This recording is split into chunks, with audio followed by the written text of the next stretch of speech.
जब आपके माइंड में एक चीज़ होगी कि आप हारे हुए हैं, तो आप लिटरली हारेंगे।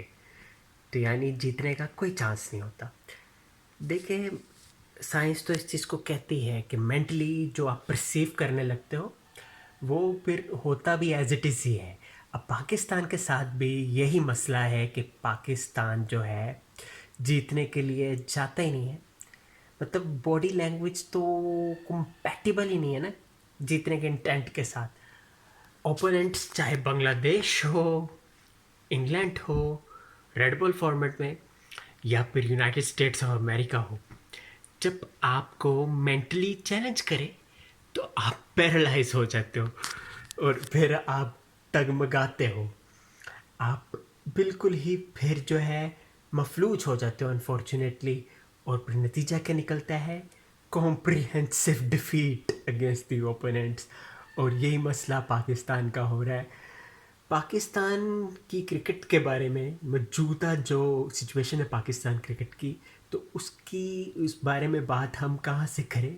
समझ से बालातर है। आप देखें कि 2020 की शुरू से, मतलब 19 की एंड से जो है पाकिस्तान की टेस्ट सीरीज़ का कमबैक हुआ था पाकिस्तान में, जब श्रीलंका ने पाकिस्तान के ख़िलाफ़ जो है वो खेला था और नसीम शाह ने उस सीरीज़ में डेब्यू किया था। तो पाकिस्तान ने तब से लेके अब तक क्या किया है अपने होम ग्राउंड में? पाकिस्तान क्रिकेट पे जब सवाल आया, स्पॉट फिक्सिंग स्कैंडल आया 2010 में, और 2009 में जब पाकिस्तान से बैनुल अक़वामी क्रिकेट जो है वो ख़त्म हो गई और पाकिस्तान तनहा हो गया, तो यूएई पाकिस्तान का न्यूट्रल वेन्यू बन चुका था। तो उस न्यूट्रल वेन्यू में पाकिस्तान, हालांकि आप कह लो कि तब भी पाकिस्तान कहीं ना कहीं शॉर्टकमिंग्स का शिकार था, लेकिन अगर अब और तब का मुवाजना किया जाए तो यकीनन उस दौर में तो पाकिस्तान का पीक टाइम था। मिसबाह हक के साथ आप 10 लाख जो इख्तलाफात कर लो उनके कोचिंग कैरियर में और मैनेजमेंट में जो उनका जो टाइम गुजरा है, लेकिन बतौर कप्तान और क्रिकेटर मिसबाह हक ने जो पाकिस्तान क्रिकेट को इम्पैक्ट्स दिया है, हिस्ट्री उसकी गुन गाती है। अब पाकिस्तान की क्रिकेट कहाँ पहुँच चुकी है कि कोई क्लैरिटी है हमारे स्टेक होल्डर्स में, हमारे प्लेयरों में? क्या हम जीतने के लिए खेलते हैं? क्या हम जीतने के लिए सैलरियाँ लेते हैं? हमें इस क्रिकेट का काफ़ी ज़्यादा फ़िक्र है। क्रिकेट पाकिस्तान से भी बतौर क्रिकेट के तज्ज़े नगार के अलावा भी हमें जो है क्रिकेट पाकिस्तान से कंसर्न है। पाकिस्तानी होते हुए पाकिस्तान क्रिकेट को यहाँ तक देखना, डिबैकल देखना कंटिन्यूसली, मतलब एक पाकिस्तान का हम जवाल देख रहे हैं क्रिकेट में, तो ये कंसर्निंग पॉइंट है। दिल जनरली खून के आंसू होता है, लेकिन कोई एक्शन लिया जा रहा है क्या? पाकिस्तान क्रिकेट को रिवाइव किया जा रहा है या बस मजाक ही हो ये जा रहा है? पाकिस्तान से बहुत हो चुका है कि पाकिस्तान के लिए कोई रिजल्ट ही नहीं निकल रहा, कुछ भी नहीं निकल रहा। फिर आप रोटेशन पॉलिसी पे चले जाते हैं और सारी चीज़ों पे चले जाते हैं, लेकिन उसके बाद भी क्या रिजल्ट निकलता है? तो बात ये कंटिन्यूटी ऑफ प्रोसेस है ही नहीं, तो आप क्या एक्सपेक्ट करते हैं? अब आप देखें, आपने शान मसूद को कप्तान बनाया रिस्पेक्टिव ऑफ द फैक्ट कि कंटिन्यूसली उनका फेलियर चल रहा है एज अ कैप्टन भी, एज अ बैटर भी। हाँ, पहले इनिंग्स में उन्होंने सेंचुरी की, लेकिन एवरेज उनकी अंडर 30 है, which was a concerning point कि सन 2013 से शान मसूद पाकिस्तान को रिप्रेजेंट कर रहे हैं, तो उसके बावजूद उन्होंने उसके मुताबिकत जो है अपने आप को एडजस्ट नहीं किया। हालांकि काउंटी क्रिकेट में ये कप्तानी भी करते हैं, तो ओबियसली अगलों ने शान मसूद को की यूटिलाइजेशन को देखा है, किस तरह उनको यूटिलाइज़ किया जाता है। यहाँ पे अगर शान मसूद को कप्तान बनाया गया है, तो क्या उनकी जो पावर्स है, उनकी जो रोल है, उसका सही इस्तेमाल उनसे करवाया जा रहा है या नहीं करवाया जा रहा? और बाकी आपके कोचेस का क्या रोल है? आप नामी ग्रामी प्लेयरों को आप कोच बना देते हैं, लेकिन क्या वो आपको वैल्यू दे रहे हैं? जेसन ग्लेस्पी बिला शोबा एक हाउस होल्ड नेम है क्रिकेट की दुनिया में, लेकिन पाकिस्तान के लिए उन्होंने क्या किए अभी तक? क्या किया है? गैरी क्रिस्टन पाकिस्तान के वाइट बॉल के कोच है, तो उन्होंने अभी तक पाकिस्तान के लिए क्या किया है? तो ये सारे पॉइंट्स हैं। पाकिस्तान की टेस्ट क्रिकेट जो पहला मैच हुआ है उस पर अगर हम बात करें तो ऑब्वियसली जब पाकिस्तान ने टॉस जीत के बैटिंग की तो 554 रन्स किए। तो अक्रॉस द बॉर्डर इस चीज़ को लमेंट किया गया कि सड़क पर खेल रहे हैं, सड़क पर खेल रहे हैं। तो पाकिस्तान के लिए वाह वाह तो हुई, हेडलाइंस भी बनी उस दिन, तारीफ़ें की सब ने, क्योंकि पाकिस्तान तो इतने रन्स करने के लिए भी लॉन्ग कर रहा था, तरस रहा था काफ़ी अर्से से। और फाइनली कुछ पाकिस्तान के लिए खुशी थी उस वक़्त के 554 रन्स किए। शान मसूद ने भी फॉर्म गेन की है, अब्दुल्ला शफीक जिनके बारे में कहा जा रहा था कि लिमिटेड और फॉर्मेट के प्लेयर्स ज़्यादा वो एडजस्टेबल है, रेड बॉल क्रिकेट के नहीं है, तो लेकिन उन्होंने भी सेंचुरी की, आगा भी चल गए। तो खैर जब पाकिस्तान इस बार डिक्लेयर भी नहीं करना चाह रहा था, क्योंकि वो गलती नहीं दोहराना चाहते थे जो बांग्लादेश के ख़िलाफ़ उन्होंने पहले टेस्ट मैच में डिक्लेयर कर दिया था, हालांकि नहीं करना चाहिए था, लेकिन खैर 554 किया। और एक काफ़ी ज़्यादा जो है वो मुश्किल आउटिंग थी इंग्लैंड बॉलर्स के लिए। लेकिन जब इंग्लैंड आए बैटिंग करने तो उन्होंने बताया भाई कि इसमें इस तरह खेलना है, हम लोगों ने बेस बॉल अप्रोच को जो इन्वेंट किया है हम उसको इंटैक्ट रखेंगे, हम उसको मेंटेन करेंगे। And hats off to them despite losing the early wicket in their acting captain Ollie Pope. उन्होंने जिस तरह से रिबाउंड किया इनिंग्स को वो काबिल तारीफ़ बात है। और पाकिस्तान बॉलर्स के पास जो है कोई ऑप्शन बचा ही नहीं था। हिम्मत जब आप मेंटली हार जाते हो, आप जो है फाइट नहीं करते, तो फिर यही होता है, let the opponents play and they dismantle you. तो वो यही हुआ कि इंग्लैंड ने 21वीं सदी की जो है फॉर्मिडेबल इनिंग्स खेली, हाईएस्ट रन स्कोर किए। और ये क्रिकेट की तारीख, टेस्ट क्रिकेट की तारीख में चौथी मरतबा हुआ है कि किसी टीम ने 800 प्लस रन्स किए हो, और ये चौथी बार हुआ जिसमें से 3 मरतबा इंग्लैंड ने किया। और अपना ही 86 साला रिकॉर्ड ये इंग्लिस्तान की टीम ने तोड़ डाला। तो पाकिस्तान की जो कि ये सड़क वाली जो पिच कह रहे थे कुछ फॉरेन क्रिकेटर्स भी, एक्स क्रिकेटर्स भी, तो उसमें तो ये हुआ जब पाकिस्तान की जो दूसरी इनिंग्स आई तो पाकिस्तान ने खुद अपने लिए जो है वो ग्रेवयार्ड खोदना शुरू कर दिया। और आप ये देखें कि किस तरह से पाकिस्तान डेर हुआ, रेसिस्टेंस दिखाई नहीं, और जो कहना चाह रहा था कि स्पिनर्स के लिए यहाँ कुछ नहीं है, यकीनन लग रहा था कुछ नहीं है। लेकिन अगर जब आप समझदारी के साथ बॉलिंग करोगे, क्लैरिटी के साथ बॉलिंग करोगे, अटैकिंग अप्रोच के साथ जाओगे और तगड़ी लाइन लेंथ पे जब बॉलिंग करोगे तो आपको समर ज़रूर मिलेगा। लेकिन आपको जो है उसके लिए जो है मेहनत करना होगी, और मेहनत का ही फल मीठा होता है। और जैक लीच ने बता दिया कि यार इनफ इज़ इनफ, स्पिनर्स भी कुछ करने आए हैं। और उन्होंने दूसरी इनिंग्स में जो 4 विकेटें ली, उन्होंने बता दिया कि यार नहीं, स्पिनर्स का टेस्ट में जो रोल है वो हमेशा से रहा है और वो रहेगा। और Leach was exceptional, no doubt about it. अच्छा, अब बात किसकी करें हम, जो रूट की करें, हैरी ब्रूक की करें। और आपको किसकी बैटिंग अच्छी लगी, हैरी ब्रूक की ज़्यादा अच्छी लगी या जो रूट की डबल सेंचुरी अच्छी लगी? तो ये भी आप ज़रूर कमेंट सेक्शन में बताएं, कमेंट्स किया करें और अपनी राय का इजहार भी किया करें। तो कहने की बात यह है कि it was absolutely disappointing performance.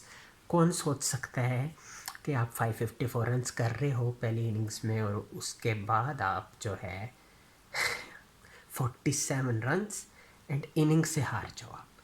कौन सोच सकता था? देखिए, फाइट शो होनी चाहिए थी। ठीक है, इंग्लैंड ने आपको बिल्कुल जो है तिगनी का नाच नचाया, और आपने कितने 150 से ज़्यादा ओवर्स किए। Obviously it was quite a tough outing. Test cricket है ना, लेकिन टेस्ट क्रिकेट है, टेस्ट क्रिकेट को टेस्ट क्रिकेट के तौर पर ही खेलना चाहिए, तो चैलेंज के तौर पर खेलना चाहिए था। आप होम ग्राउंड्स में खेल रहे हैं, फॉर गॉड से अपने वेन्यूज़ में खेल रहे हैं, और आप कितनी कंटिन्यूसली हार रहे हैं यार, क्या हो रहा है? ये सब मजाक उड़ रहा है, पाकिस्तान क्रिकेट का मजाक उड़ रहा है। और अब वाकई जो है ना, पानी सर से ऊपर चला गया इस तरह, तो पाकिस्तान क्रिकेट तो फिर बिल्कुल दिल, क्योंकि पाकिस्तान क्रिकेट के जेन्युइन फैंस हैं यार, प्यार करते हैं इस क्रिकेट से। तो इसको सही होना चाहिए, इसमें अच्छे फैसले होने चाहिए जिनका वाकई एक लॉन्ग लास्टिंग इम्पैक्ट आए। जब आप शॉर्ट टर्म प्लान्स के साथ क्रिकेट बोर्ड चलाएंगे, एडमिनिस्ट्रेट करेंगे चीज़ों को, कप्तानी इस तरह करेंगे तो इस तरह ही होगा। आपको डेफिनेटली कोई ऐसे इकदाम करने होंगे जिससे पाकिस्तान क्रिकेट की बका हो सके, फ़ायदा हो सके पाकिस्तान क्रिकेट को, और ये जो लॉस्ट ग्लोरी है उसको कहीं ना कहीं हम रिस्टोर कर सके, क्योंकि वाकई एक तकलीफ़ दह मोड़ है पाकिस्तान क्रिकेट, एक तकलीफ़ दह मोड़ पे जो है वो उसने कदम रख दिया। और मैं समझता हूँ कि अगर आप सिस्टमेटिक अप्रोच के साथ चलते तो ऐसा ना होता। हर फॉर्मेट में आपको जान के लाले पड़े हुए, और आप अभी बांग्लादेश से जिस तरह 2-0 से हारे, अनबिलीवेबली पैथेटिक सिचुएशन थी, और अब आप इंग्लैंड से जिस तरह हारे हो, तो क्या अब 3-0 होने जा रहा है दोबारा? सन 2022 की हिस्ट्री रिपीट होने जा रही है या नहीं?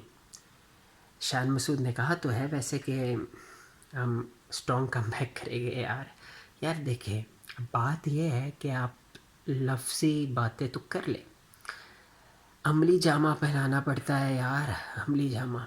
और वो जो है अभी तक पाकिस्तान की टीम मुकम्मल तौर पर जो है वो फ्लॉप हुई है, और फिर ऊपर से आप देखें कि शान मसूद को अब हटाने से कप्तानी से, वो भी खबरें जो है अब जो है वो सर्कुलेट हो रही है कि शान मसूद को शायद जो है कप्तानी से हटा दिया जाए।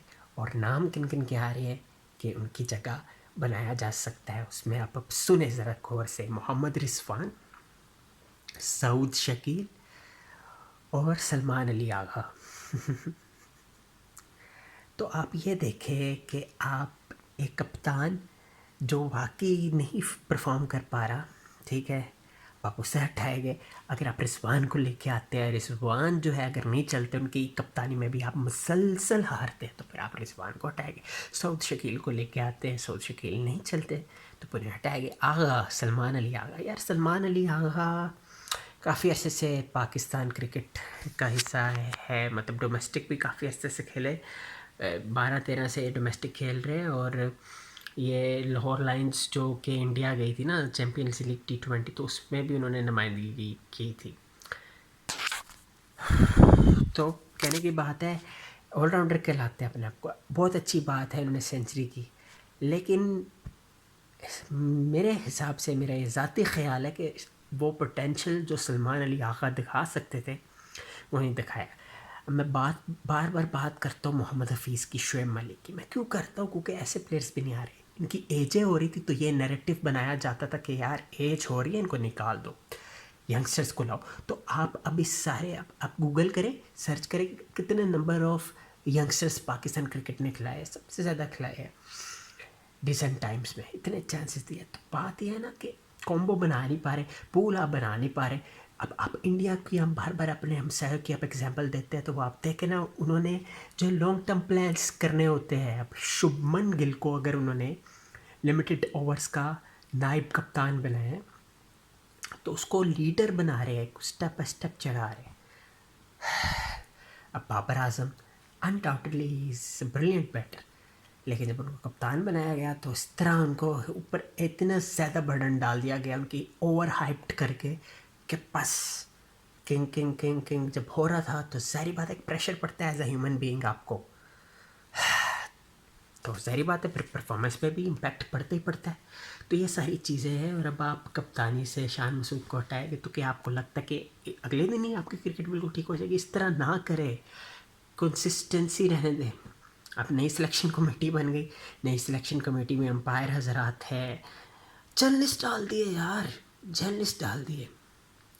मुझे समझ नहीं आती कि जर्नलिस्ट कैसे आप डाल सकते हो सिलेक्शन कमेटी में, और वो जर्नलिस्ट जो फुटबॉल के शो कर रहे थे वो डाल दिए यार प्लीज़ मजाक ना करें। पाकिस्तान, अलीम डार साहब इतना बड़ा नाम पाकिस्तान की अंपायरिंग की दुनिया के, इतना मोतबर नाम है, अब वो सिलेक्शन कमेटी में उनको डाल तो दिया है। और सिलेक्शन कमेटी अगर ऐसे फैसले करती है जो तनकीद जो है जिस जिसकी वजह से उस पर हो, तो ऑब्वियसली अलीम डार साहब को भी टारगेट किया जाएगा और उनकी सारी जो अचीवमेंट्स है पाकिस्तान के लिए वो भुला दी जाएगी और देखेंगे वही जो अभी वाह वाह कर रहे हैं वो बैशिंग करेंगे। तो ये चीज़ें जो है, क्या पाकिस्तान क्रिकेट इससे बेहतर हो जाएगी? नहीं जी, अल्टीमेटली और ज़्यादा चीज़ें आप जो है वो डोल्ड्रम्स में जाएगी।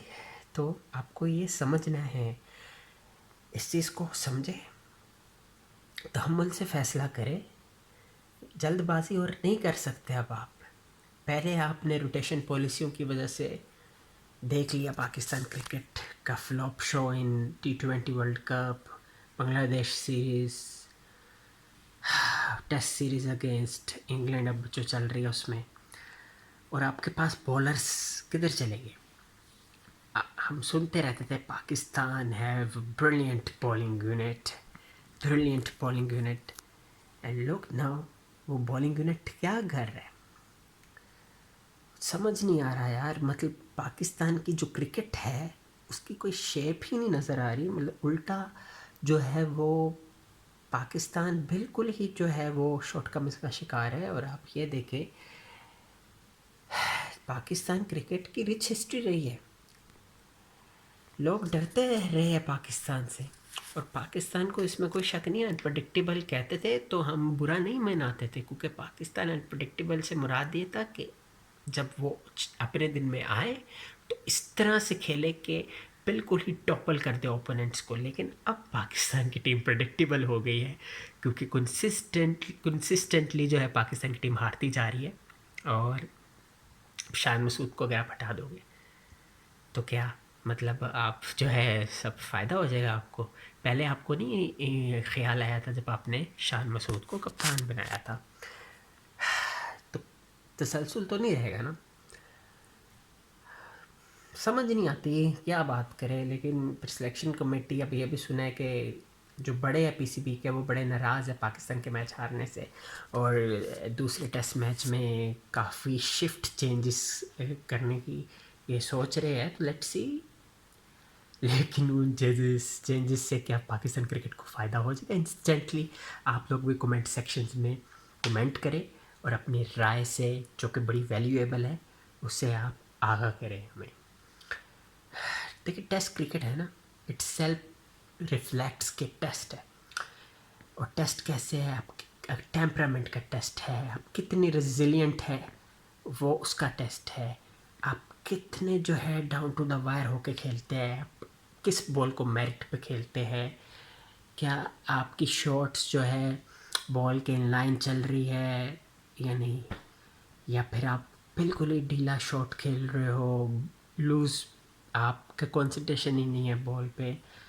अब जो रूट की जो मैग्निफिसेंट डबल सेंचुरी थी, हाईएस्ट स्कोर उनके टेस्ट क्रिकेट कैरियर में, तो आप ये देखें ना, जो रूट कितना अरसा हो गया, 12 साल हो गए उनको टीम में, और जब वो आए थे और अब वो आए हैं, वो एक जो उनकी वैल्यू है उन्होंने इंटैक्ट रखी है। यानी जो रूट ने अपनी ग्लोरी को खोया नहीं है, इंटैक्ट रखा है। और क्या वजह? Humbleness, down to the wire approach, वो जो रन्स के लिए जो एक लव है, इंटेंट है कि रन्स ही करने हैं, उसके लिए खेलना है, वो चीज़ की वजह से जो रूट ने बेहतरीन खेल पेश किया और डिज़र्व करते थे कि वो ये रन्स करे। और इंग्लैंड ने बता दिया जी, बेसबॉल अप्रोच बहुत तगड़ी है उनकी। और देखें, पाकिस्तान, हर टीम की अपनी अप्रोच होती है। इंग्लैंड की अपनी एक अप्रोच है टेस्ट क्रिकेट को लेके, ज़रूरी नहीं है कि पाकिस्तान भी उसी अप्रोच के साथ खेले। टेस्ट क्रिकेट को उसके हिसाब से खेल ले, मेरिट से खेल ले। देखिए, आप ठीक है, आप 800 रन आपको पढ़े, क्यों पढ़े? पढ़ने नहीं चाहिए थे, वो एक अलग बहस है। लेकिन जब उसके बाद इंग्लैंड ने इनिंग्स डिक्लेयर कर दी तो आपको चाहिए था, अब आप ठीक है टेस्ट ड्रा करने के लिए जाते, विकेटों पे जम जाते। अब बहुत से दोस्तों से पाकिस्तान क्रिकेट पे बात होती है ना, तो वो स्किल्स से हट के वो ये कहते हैं कि मेंटली जो पाकिस्तान को मेंटल मिसाइल्स है, ज़हनी मसाइल है पाकिस्तान की टीम को, जिसकी वजह से पाकिस्तान की टीम जो है मुसलसल जो है नाकामियों का, शॉर्टकमिंग्स का शिकार हो रही है। तो आप ये देखें ना, जब आपने एक माइंड बना लिया या और वो हार जाएंगे, तो फिर आप वैसे ही पहले हार गए। एक प्रॉपर स्पोर्ट्समैन की जो क्वालिटी है कि वो फाइट करता है, देखता है कि कुछ भी हो जाए, नहीं, I will try my level best to ensure to tick all the boxes. लेकिन पाकिस्तान क्रिकेट अनफॉर्चुनेट इस तरह से नहीं चल रही और मसाइल से दो चार है। और अब कप्तानी चेंज हो जाएगी तो definitely it's going to hurt Pakistan cricket. अब दूसरा टेस्ट मैच होगा, मुल्तान में ही होगा, उसमें क्या अप्रोच होगी पाकिस्तान? आपको लगता है पाकिस्तान स्ट्रॉन्ग कम बैक करेगा? अगर करेगा तो कमेंट सेक्शंस में आप अपनी राय से हमें आगाह करें। अलबत्ता क्या कुछ होगा, पाकिस्तान के क्रिकेट में हैपनिंग्स तो बहुत ज़्यादा होती है, लेकिन अनफॉर्चुनेटली जितनी भी हैपनिंग्स हो रही है उससे क्रिकेट का फ़ायदा तो नहीं हो रहा। मेरी रिक्वेस्ट है पीसीबी के चेयरमैन से कि खुदारा कुछ ऐसे डिसीजंस ले ले जो जिससे पाकिस्तान के क्रिकेट को फ़ायदा हो। देखिए, फैंस मायूस हो चुके हैं, अब तो फैंस मायूस हो चुके हैं और आप देख लें कि स्टेडियम बिल्कुल खाली है। पाकिस्तान में क्रिकेट तो अल्हम्दुलिल्लाह वापस आ गई है, चैम्पियंस ट्रॉफी भी होगी, लेकिन फैंस की अटेंशन आप कब कैप्टिवेट करते हैं? आप तब ही कैप्टिवेट करते हैं जबकि आप परफॉर्मेंस में अपनी तसलसल लेके आते हैं और मुसलसल रन्स के पहाड़ लगाते हैं, विकेटें चटकाते हैं, तो तब ही जो है फैंस इंगेजमेंट आपकी होती है। और इंग्लैंड की अगर आप बात करें तो वाई नॉट, इंग्लैंड के फैंस तो मुसलसल ही इंगेज होते रहेंगे, क्योंकि जिस तरह की ब्रांड इंग्लैंड अपने फैंस को दे रहा है ना, सिर्फ अपने फैंस को, दुनिया भर में जो जितने भी क्रिकेट फैंस बसते हैं उन सबको जो ब्रांड ऑफ क्रिकेट ऑफर कर रहा है ना इंग्लैंड, वो इम्प्रेसिव है, मैं समझता हूँ अमेजिंग है और एक तसलसल नज़र आता है। पाकिस्तान के क्रिकेट में भी तसलसल नज़र आता है, लेकिन अनफॉर्चुनेटली शिकस्त में अब पाकिस्तान बहुत प्रेडिक्टेबल हो गया कि हारना है, क्योंकि अब मेंटली आप हारने लगे हैं ना। यह बात है, टेस्ट क्रिकेट है, आप प्रोफेशनल प्लेयर्स हैं यार, आपकी जॉब है कि फाइट तो करें ना यार। आप पैसे ले रहे हैं ना, फाइट करे यार, फाइट तो करे ताकि हम कहें यार नहीं यार ये फाइट से हारे हैं। हम ये बात काफ़ी अरसे से लमेंट कर रहे हैं कि आप फाइट तो करें भाईजान, फाइट करें प्लीज़ प्लीज़ प्लीज़ कुछ कर लें, पाकिस्तान के क्रिकेट को पटरी पे वापस ले हैं। अमेरिका से हारे थे, होए बीपी इतना लो हुआ था। वो वक्त दूर नहीं है खुदा न खास्ता कि आप युगांडा, तंजानिया, पीएनजी, नाइजीरिया के साथ खेल रहे हो, यानी नीदरलैंड, स्कॉटलैंड, नामीबिया से भी आप नीचे हो जो अल्लाह ना करे। लेकिन आपको होश के नाखून लेने पड़ेंगे सबको, ऐसे नहीं होगा, कुछ करना पड़ेगा। पाकिस्तान के क्रिकेट के लिए सीरियस कदम लेने पड़ेंगे। और अगर आप सिलेक्शन कमेटी में जर्नलिस्टों को डाल देंगे तो पाकिस्तान की क्रिकेट सही डायरेक्शन पे नहीं जा सकती। अपना ख्याल रखें, कमेंट करें, वीडियो शेयर करें और इसी तरह की वीडियोस के लिए इंतज़ार करें। Thank you.